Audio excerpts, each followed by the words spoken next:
Hello,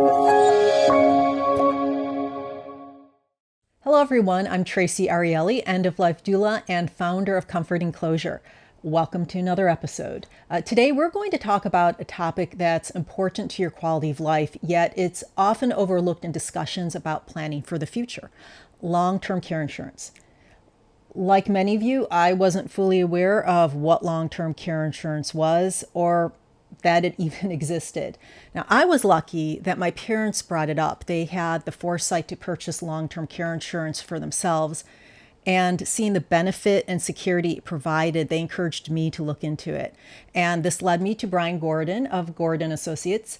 He not only guided me through the process, but also helped me understand the profound impact it could have on my life and the lives of my loved ones. Brian, welcome, and thank you so much for being here. Thanks for having me, Traci. Appreciate it.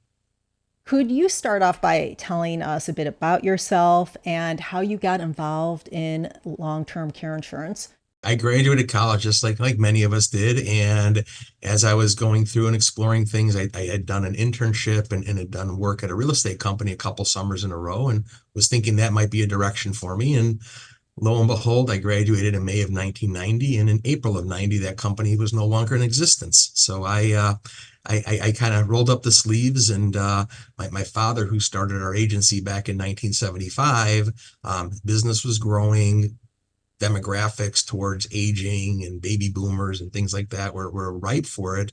And I started working for my dad part-time, really. And I started going on calls with him and drove around the Midwest to different areas, small towns, and worked with retired teachers and farmers and senior centers and retirement communities. And I'm like, this is kind of cool. I go, yeah, there's never the same day. And we're helping people when they live long lives, that they'll have an income coming in with the insurance we write for them. And I literally worked for my dad. I figured it was going to be a part-time job, and the resume actually never left my drawer. It's still sitting in my drawer today. So Now, for our listeners who might not be familiar, could you explain what long-term care insurance is and why it's important? sure. So long-term care insurance is a product that helps people pay for extended care as as they age and maybe need some home health care, assisted living, people that need to go in a full-blown nursing home. And we look at it, the insurance is obviously a component of that, but we look at a real big picture of just long-term care planning in general. Just knowing that even if you don't have insurance, how might this play out if I needed care down the road, and how would this affect my family, my spouse, how the trickle down effect would affect people if we had insurance and if we did not have insurance. So we've learned over the years, it's more, the insurance is a way to help pay for it, but the real conversation people that have that their families is the long-term care planning conversation of what would happen if this were to happen to mom or I, or your grandparents, your aunt or uncle, and how this would look for us and down the road. So we take it on a little different level, that the insurance is one way to help pay for the cost of care, but there's a whole conversation that should happen with families as well, so that everybody understands what your wishes are at the end of the day. So it's really about that quality of life and ensuring that you have a good quality of life, what you want as you get older. What kind of things does long-term care insurance cover, and what doesn't it cover? And what's the difference between that and life insurance? Sure. So with long-term care, the way I look at it, this is a living benefit. This is almost like our disability. This is really like our disability income insurance. And when it comes to long-term care insurance, I coined this to my grandmother, because she bought a policy a little bit late in life, and she, every so often she would call and say, "Do I still need this? I'm 94, 95. Do I still need this?" And I said, "Yeah, Graham, this is, you take this to the end." And she's kind of called it the finish line insurance. I said, "Yeah, you need it towards the end." So it helps people make really good decisions. Whereas the life insurance side of it takes care of it when we're no longer here anymore, and is designed to help either create some family wealth, could be there to pay some taxes, could creating accounts for, for kids or grandkids going to college, different purposes with life insurance. Life insurance is there to take care of some of the obligations you might still have that maybe aren't complete yet in life too, for that. And the long-term care pays for the home care, assisted living, and really helps take care of you, while you're living as well. Great.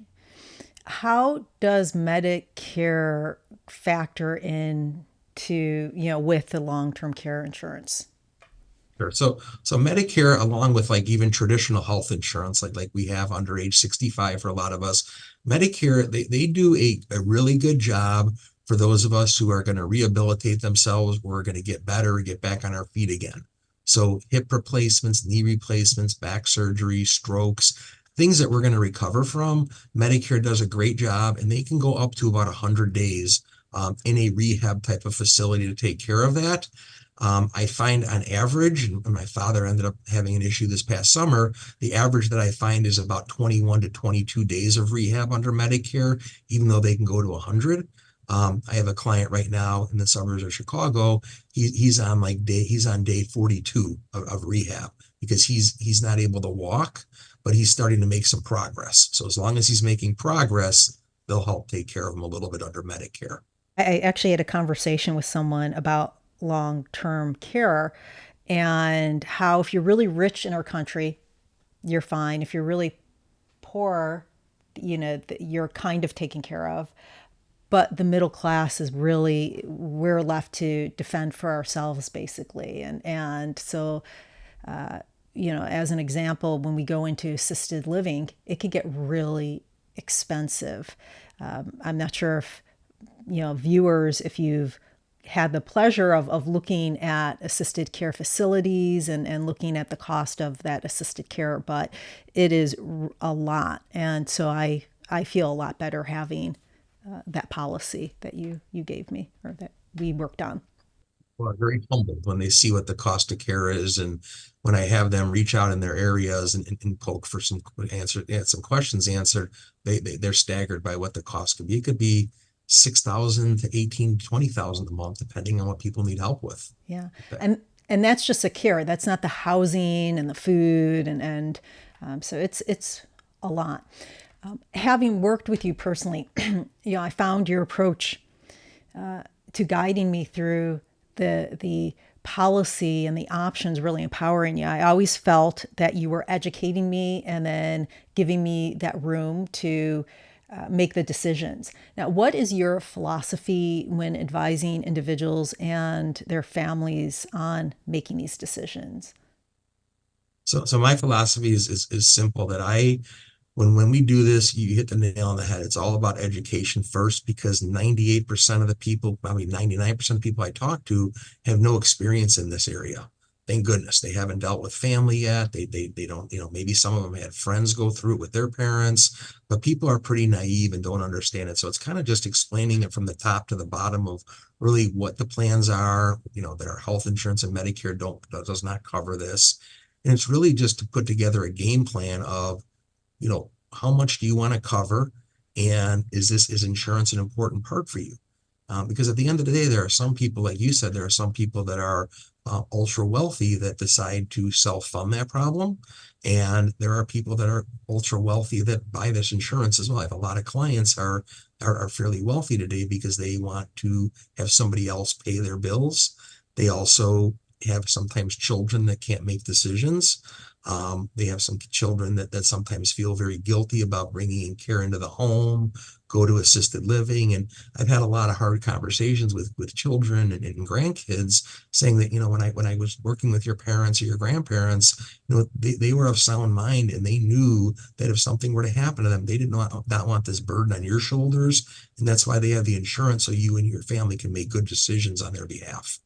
And and then eventually they bring in care. I had one family who was a farmer, and his three daughters took care of him for 3 years.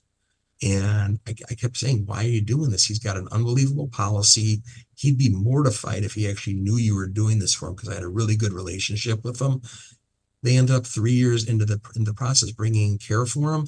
Dad lived another 7 years, and the girls ended up being managers instead of caregivers. And that's what we want. We want managers. I don't want my daughters taking care of me. I don't, what I did for them growing up is acceptable, but there's no way they're doing that for me. I do find that a lot of caregivers that they feel guilty about bringing in extra help with bringing in the assisted living. And what what I tell them is, hey, you want to be a husband, you want to be a son, you want to be a daughter. Bring in the help so that you could be that son or daughter and concentrate and focus on being that partner versus being a caregiver, because this is, no one knows how long a person has in life. And so you want to focus on those relationships versus the caregiving. And it's a very difficult thing, that discussion. How customizable are these policies? They are extremely customizable. There are a couple different types of long-term care policies, and I know we don't want to get into the kind of the mechanics of everything on that too, but we have what are called traditional policies where they're kind of like your home and your automobile insurance, where it just covers that. And if you don't use it, that's great, that nothing bad happened to you at the end of your life, and I have no problem with that. And then we also have hybrid policies, which are life insurance with long-term care riders attached to them. So we will go through the process. We'll have people tell me all the time, I don't need life insurance, and I'll say good, because what we're looking at is going to be a very small life insurance benefit with extremely high leverage for long-term care. And so we're able to show them that.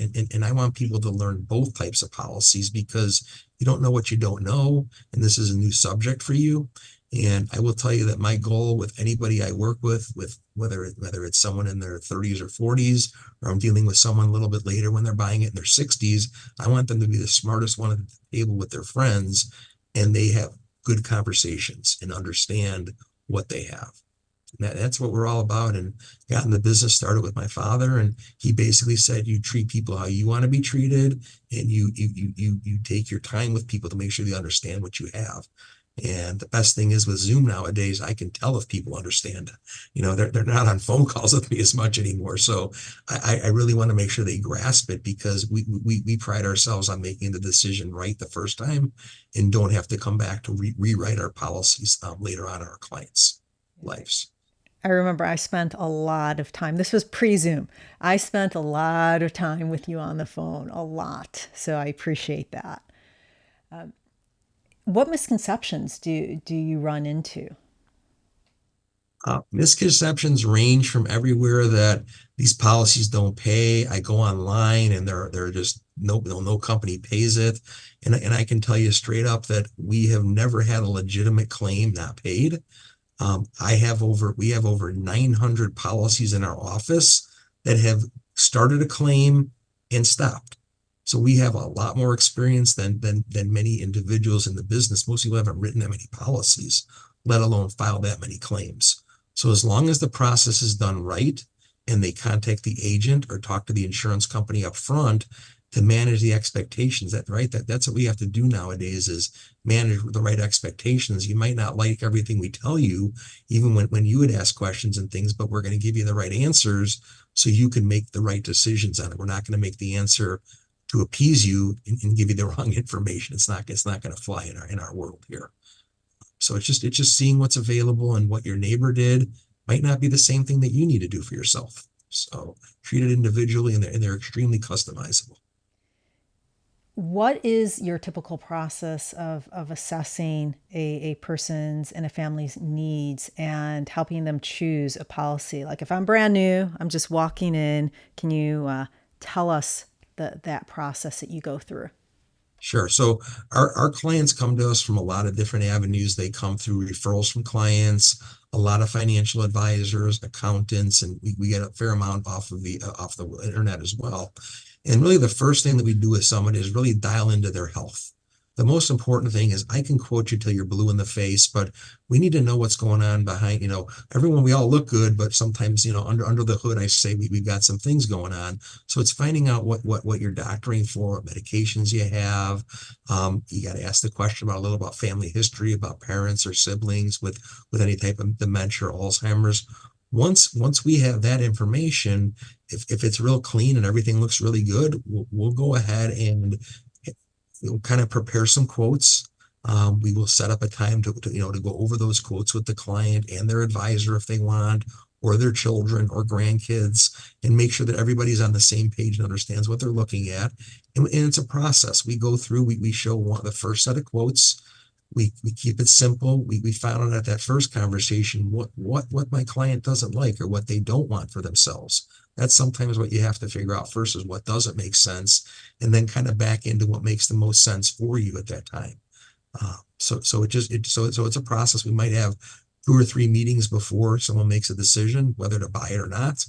And once we do that, as long as we have health, we have very good, you know, I would say we have a very high percentage of people that end up getting policies if they go through our system properly. We have things that go sideways sometimes, and we have people that there's information in the records that we don't know about. So think we might have to answer questions once we apply, but it's getting information up front, presenting, educating, having them talk to their families, and then us having more conversations down the road. How might age and illnesses affect writing a policy or obtaining a policy? Health will play into this huge. That's going to be kind of first and foremost. That's why we kind of lead with that conversation, because it's something that we want to manage the right expectations. If I present something to you, I want to make sure that that's a company that will accept you at the end of the day. I don't want to show you something and then be like, "Oh, I'm sorry, you can't get that," even though you want it. So we try to do it that way for people as well, and it just they just need to kind of grasp the concept and really ask a lot of questions, because people, I'll ask you the first time is, do you have any questions? And 90% of the people said, no, I need to get the information. I got to do more research and start talking to people. And then we give you questions to think about also as we're talking about the process of, where do you see yourself being taken care of? How are you going to pay for that? How are you going to have, what type of income do you have to pay for this care down the road? That's what you run into. And then people, the risk perception is it can be expensive. Some of these plans, they can be on the expensive side. It's not designed properly, but people also need to remember that you don't need 100% protection. You still have income and assets to draw on. What I look at the insurances to do is to give the family some good direction. It gives them access to care managers, that people that they can talk to locally in their area, that'll give them direction. We'll find them caregivers, find them facilities, and the insurance just gives them direction. And I worked with a very affluent single gentleman years ago through a big bank here in the Chicago area. And he had a very large net worth, someone that, single might not look at it. And I went over it with him. I said, why are you looking at this now? What's making you concerned? Because your balance sheet is outstanding. Financially, you can afford to self-fund it. And he kind of looked at me. He's like, Brian, he's like, I've done well in life. I like to travel. I like to do things. And I look at this insurance as it's like a concierge for me. I was told that I have access to this and I have access to that. And I said, you do. And it gives you some good direction. He's like, that's why I want it. And I shut my mouth, and the advisor said I shouldn't even ask him questions, but I have to, because I want to know why someone's doing that. And he said he wanted to make it easy on his nieces and nephews to bring in care into his home, and he wanted them to know that it was okay. So After a person takes and gets the policy, and when it's time to use it, how do you educate them to ensure that they're making the right decisions, as far as getting what the policy says that they are entitled to? So the first thing that we always recommend is that you reach out to your agent, you reach out to someone like us, and we have the carrier do like a policy review, just so that the family knows exactly where those benefits are. I might have bought my policy today and it has $200 a day in coverage, but I might be filing the claim 20, 30 years later, and I might have, $12,000 to $20,000 a month in coverage. So we want to let the families know what they have to work with. We also want to talk to them about what the gatekeepers are going to be. Gatekeepers, our insurance, are what we refer to as benefit triggers. What allows you to receive benefits on these policies. And with an auto accident, death, those are usually pretty clear on how the benefits are paid out. With long-term care, it has to do with a cognitive ability, and it also has to do with being able to do your activities of daily living. So we have conversations with families, with kids, son-in-laws, daughters-in-laws, whoever it might be. And we go through those benefit triggers and they're like, oh no, they can do all those activities themselves, but we're going out of town and they need meals prepared. And I'm like, well, this is not for a convenience. I go, she doesn't need help with their activities of daily living and she's not cognitively impaired. And then you have people that will say to you, they're not there yet. And then maybe 6 months from now that they need help with getting out of bed and going to the washroom and showering, and or they've got a more severe cognitive impairment. So it's understanding what those triggers might be in the policy and what the benefits provide. I think 99% of us don't work with insurance companies and don't know those triggers, don't know how to navigate that. Well, not something we're taught in school. I always say we're not taught that. So yes. Yes. What are some of the key factors that individuals should consider when choosing a good policy?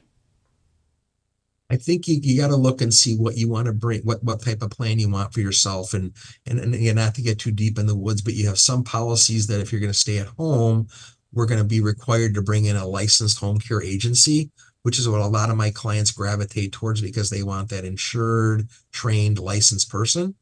And we also have policies today where you can bring in anyone you want to. Once you qualify for benefits, you can pay for your family could take care of you.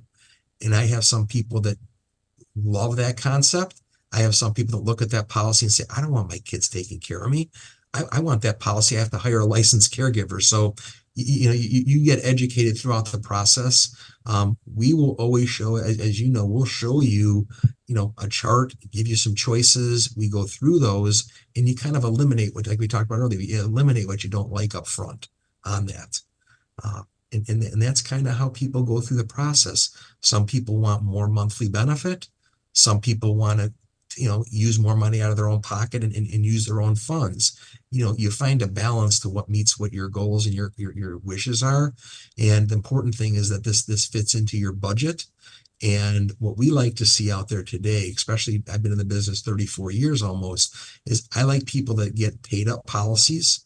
I like to know that after 10 years, 5 years, whatever it might be, that you're not going to be paying this premium for the rest of your life on that end of it, which is a nice feeling. Is there something that people should avoid? Does anything stand out as like a red flag? Do not do this. Um, I think, yeah, I think that if you're shown only one company or one policy and you happen to work with a person that's like a captive agent with a carrier, you find a lot of times they really push their products and they don't show them what the market bears and what's out there for them sometimes. So I think that the biggest mistake you can make is not being shown more than one company. And you want to work with a person that has access to more than one carrier, and also ask them what their process is if I go on to claim. Like most people ask their agent that question, like, oh, we give you an 800 number, you call the insurance company. In our office, we want you calling us because you know us. We're going to give you the information. If we don't know the right answer, we'll get it for you.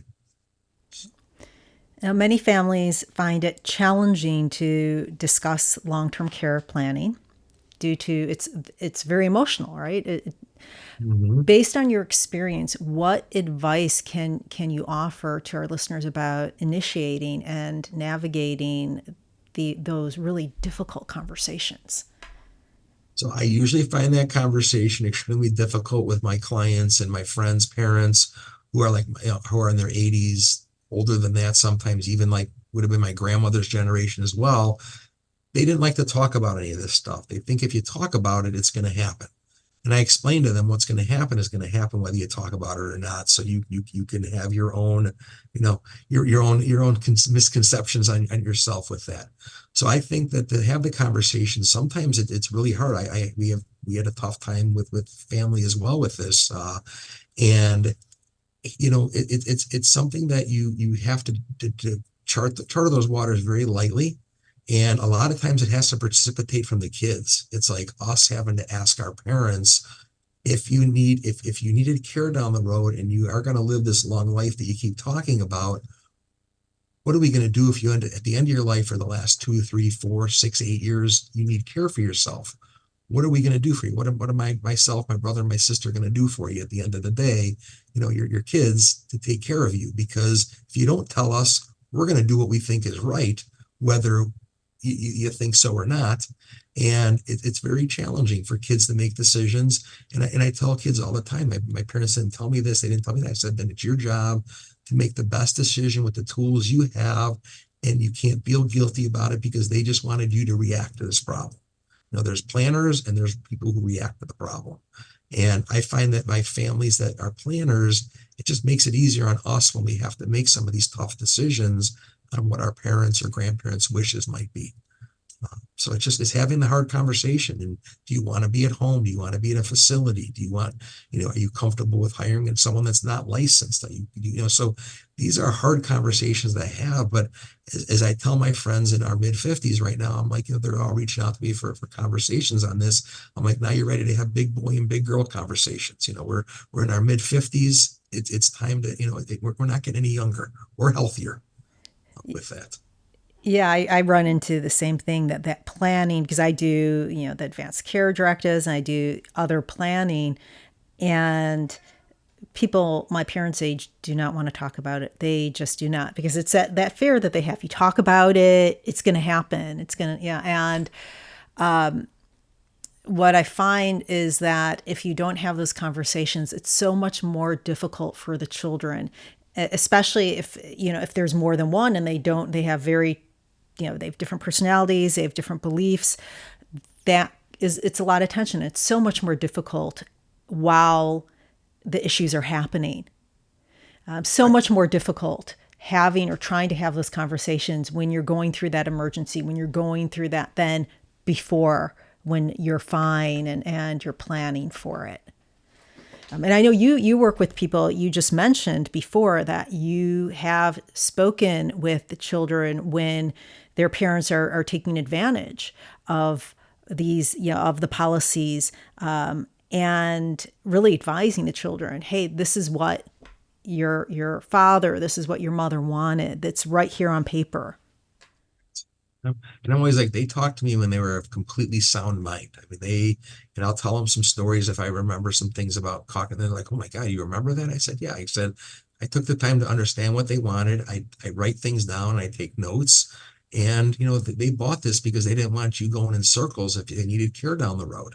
And people look at it, I said, they didn't do it for themselves. They did it for you at the end of the day. A lot of times they don't do it I bought my policies for my daughter, so they don't have to deal with this, type of thing too. So people don't realize, and I know from what you do and things as well, how it affects people and how the end affects them. But I'm dealing with things also before that end happens. But so they're struggling in a lot of different ways. And what I tell people all the time is that, as much as they're going through this, that we've dealt with this before. My care managers have dealt with this before.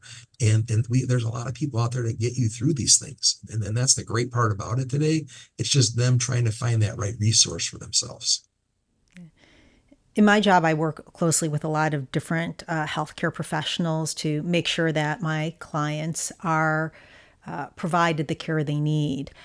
From your perspective, do you collaborate with healthcare professionals also just to make sure that your clients are taken care of? Is that part of your scope, part of your job? So what I do is we have a whole resource for our clients that when they do think they might need care and help for themselves, we do. They come to us. I would say 85% of the time we hear from our families of our policyholders, and whether I have to connect them to like a senior living expert, someone that helps them find the right community for their parent to go to. I had it last winter, not this winter, but a year ago. One of my friends in Chicago, his dad had a home in Palm Desert, had some bad ankle issues going on, had some surgery. And he calls me one day, he's like, my dad's spiraling. I'm like, your dad's a stellar golfer. He's active. I saw him in the summer. He's like, you have no idea what happened to him. He's ready to quit. And so we talked to each other. We got a hold of a care manager. They came out the next morning to see him, went to some doctor's appointments with him. 3 months later, he was back on the golf course, normal, back again. What he did do, though, is he did decide that he was going to come back towards the family and not have his home in California anymore, but he'll still travel and do things. But there's a situation that if my buddy did not have a policy with me and know what I did, him and his brothers, they would have to fly out there and figure it out. And so when families call me, I work with such good people that they've had these conversations for a minimum of a dozen years with people, and there's nothing they haven't seen yet. And so we love connecting our families and clients with good, reliable resources. And I do a lot with home care agencies also. I have a couple really good national ones that I refer my clients to. Not only do they get great care, but they also help make the claim process super easy for them. I had someone that decided to go on their own, had a disastrous experience with them. They reached out to me and then I referred them to one of my agencies. Within about 10 days, 2 weeks, I got a call from the daughter. She's like, oh my God, we should have listened to you and hired this person to begin with. But I'm only there to give advice. And like anything, like our parents told us, we take the advice, we don't take some, and we figure it out on our own sometimes too. So. Given the evolving nature of like healthcare and the insurance industry, are there any changes that we should be aware of that are coming up? So there's just not so much changes that there's the Washington CARES Act that came out. It was a tax to employees in the state of Washington if they did not have long-term care insurance, that they were going to be taxed on 0.6 tenths of a percent. So a little over 0.5% of their income to go into a state funded long-term care plan that provides 1 year of protection at $100 a day for them, and there was no cap on that. So that's something that's coming out. I know that they're talking about in other states. I know California is looking to do something. I know New York's looking to do something. So that's why we want to get people ahead of the curve nowadays also, because when Washington State came out with this, it locked down our whole industry. They couldn't process applications. They had more business coming in than they could handle. So in Washington's a fraction of the size of California with that. So we're trying to get people ahead of the curve, and we really think it's an important plan for people. We think that the employer marketplace is starting to explode again. We're getting into more businesses. We're doing work with hospitals that are offering this to their employees. We have some hospitals that are looking to pay for it for their employees. So we're seeing long-term care coming into the work site. And our goal there is to hopefully educate, the 20, 30, 40-year olds of the resources and services and have them look at this insurance at much younger ages than a lot of people do these days. Let's talk about the younger generation. Because I know I got into we spoke when I was in my 40s, Right. and what at what age should people be looking at this, and how does that age affect the cost and what type of insurance they can get? Because I was always under the assumption when you hit 50, you want to do this before you're 50. Sure. So I always say the earlier the better. And I look at it, sometimes it's not so much the age that we're dealing with, it's financially where we are in life. I have 30-year-olds. I have a client that's in his mid 30s, and his mom was diagnosed with early onset dementia at 57 years old. And him and his partner ended up buying a long-term care plan when they were in their 30s. We came up with a very creative way to do it. They had lost one of their dads and they had an IRA distribution. So they bought their policies from 37 and they paid it up in 10 years. And so they figured out how to do it. And I talk to them now and they feel like they're geniuses by doing it at a young age. So it's more financially where people are. If you have your expenses in check, you have limited debt, maybe a mortgage, something like that, I'm okay with. But we have people that are younger. Our average age of our clients in our office is about 54. Industry wide in 2022, I think it was, I think they have the data on that, was about 57, 58. But really, the younger you are, the better. I bought mine when I was 37. My wife was 35. So I know that if I had to buy my policy when I was 50, it would cost us a fortune. And I had a friend of mine that was also in a position to buy it at a younger age. And we recently did a review for him. It's been probably 10, 12 years. We did a review, and he, of course, he's like, what would this thing cost me today? And I said, it would cost you 2.5 times what you bought. And by the way, you and your wife probably couldn't get it today because they both have had, some surgeries, the companies would make them wait for a while with it. So, but So the last question, what is the most important piece of advice you would give someone considering long-term care insurance today? So I think the most important point when you're considering long-term care insurance is look at a variety of different options, look at multiple insurance companies. There is going to be an advantage and disadvantage of every policy, no matter what you're looking at. And I work with the best carriers out there. You can always have an advantage, disadvantage, and know what those are with the policies that you're looking at. And like I said, work with someone that's a broker, work with someone that has access to multiple carriers. If they come in with one quote, I would never look at someone that shows me one quote. It's like going to shop for a car and only going to one dealership. It's the same thing. Even though the pricing is going to be the same for me, for anybody else, I'm going to show them 4 companies probably out of the gate just to look at them. And by the time we're done with our first conversation, we will eliminate at least one of those companies after we talk. And so just buyer beware, ask questions. If the agent can't answer a lot of questions on the spot for you, you're not dealing with a specialist. You definitely want to deal with a long-term care specialist. Just because you have a financial advisor, they might be great at financial advising, but they have no idea what they're doing with the insurance side of their world a lot of times.